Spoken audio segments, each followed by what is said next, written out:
Okay, I'm going to be canning collard greens. First thing I've got to do is remove the thick stems and the worst leaves. And you can see here's a box of scrap already. And what I mean by the thick stems is these parts. And I want to can that. It's not that it's not tender, but it's a little dense for my preference on canning. So let me get these. I've got more to go. Let me get these done and I'll bring you back. Okay, I've got my greens. We're washing 2 sinks of water, and as I put them in the pan, I'm ripping them up.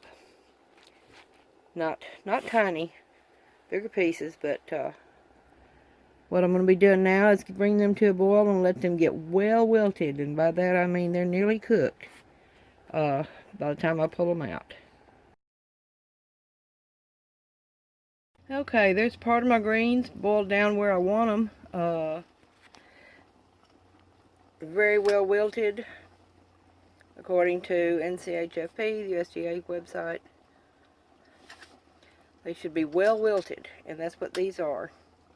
Still got some more going back there, and I set aside a little pot for us to have for supper too. Get them finished off cooking while the rest of this is going on.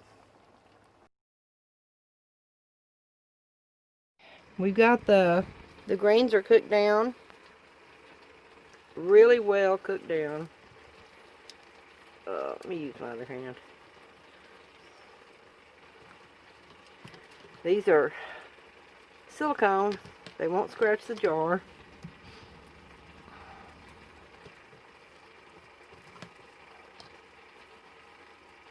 I've already gotten one jar of greens in the canner.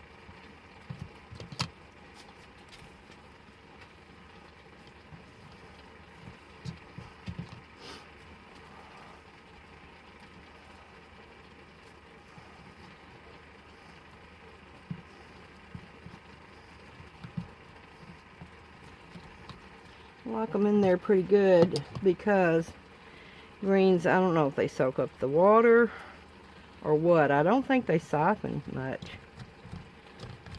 But anyway, oops, sorry.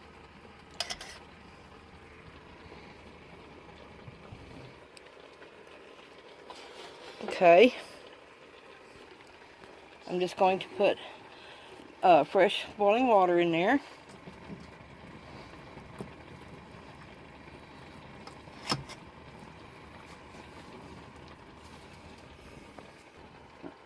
Alright, I'm going to work the bubbles out the way I usually do, going down to the outside of the jar and pushing in. There's a lot of bubbles in here. And that's one of the reasons why you wind up with, it looks like not nearly enough greens in a jar. Greens are just the devil when it comes to canning. I'm going to go down through the middle too.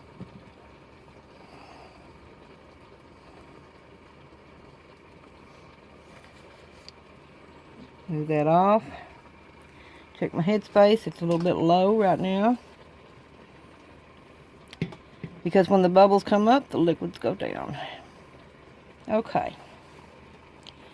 Now, wipe the top with a vinegar-soaked paper towel. Put on a lid, clean lid and ring. And that's all I'm going to turn it. Put it over in the canner. Okay, what I've got in here is 8 pints of collard greens and 1 pint of raw packed pork cubes. Collard greens canned for 70 minutes for pints, and the meat cans for 75 minutes. So I'll just go 75 minutes on the whole load, and that gives me a full canner. And I'll bring you back when it's time to do something different.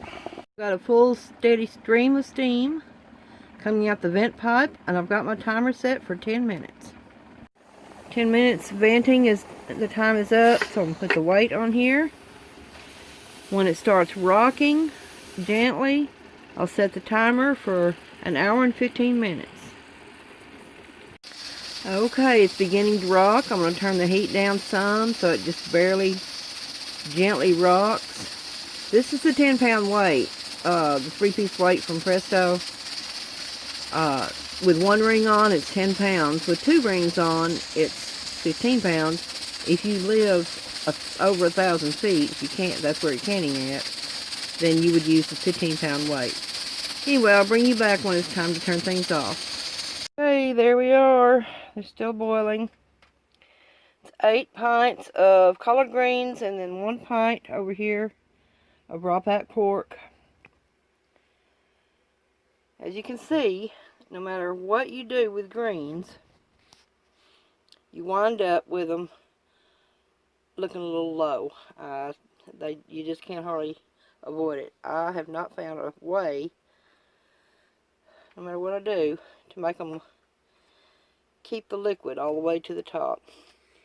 They did siphon a tiny bit, not much. A little bit in there, not much. Anyhow, these are already, they're still boiling, but they're already sealed. So if you have any tricks to keeping your greens, the liquid, all the way up where it's supposed to be, let me know, because no matter what I do, I can't make them be that way. But they're not too bad this time. Thanks for watching. Be sure to like, share, comment, and subscribe.